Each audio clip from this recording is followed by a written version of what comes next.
Roman সংখ্যায় 44 equals to কত? Roman সংখ্যার ক্ষেত্রে 1কে বোঝানো হয় আই দ্বারা, 5কে বোঝানো হয় ভি দ্বারা, 10কে বোঝানো হয় এক্স দ্বারা এবং 50কে বোঝানো হয় এল দ্বারা। এবং রোমান সংখ্যায় একটি বড় সংখ্যার ডান পাশে যদি একটি ছোট সংখ্যা লেখা হয় তাহলে সেই সংখ্যাগুলো যোগ হয়ে যায়, এবং বাম পাশে যদি একটি ছোট সংখ্যা লেখা হয় তাহলে সেই সংখ্যাগুলো বিয়োগ হয়ে যায়। আর রোমান সংখ্যায় একটি সংখ্যা পরপর সর্বোচ্চ 3বার বসতে পারে। তো এখানে আমাদের বের করতে হবে 44।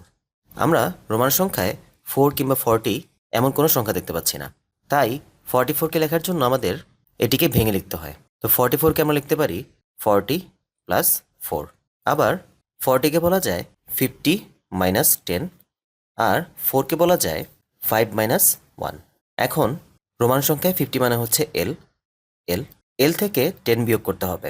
তো আমাদের যে সংখ্যাটি বিয়োগ করতে হয় সেই সংখ্যাটিকে বাম পাশে লিখতে হয়।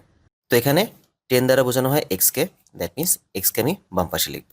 আবার এখানে 5কে বোঝানো হয় ভি দ্বারা, এখান থেকে বিয়োগ করতে হবে 1কে বোঝানো হয় আই দ্বারা, দ্যাট মিন্স আই বসবে এই পাশে।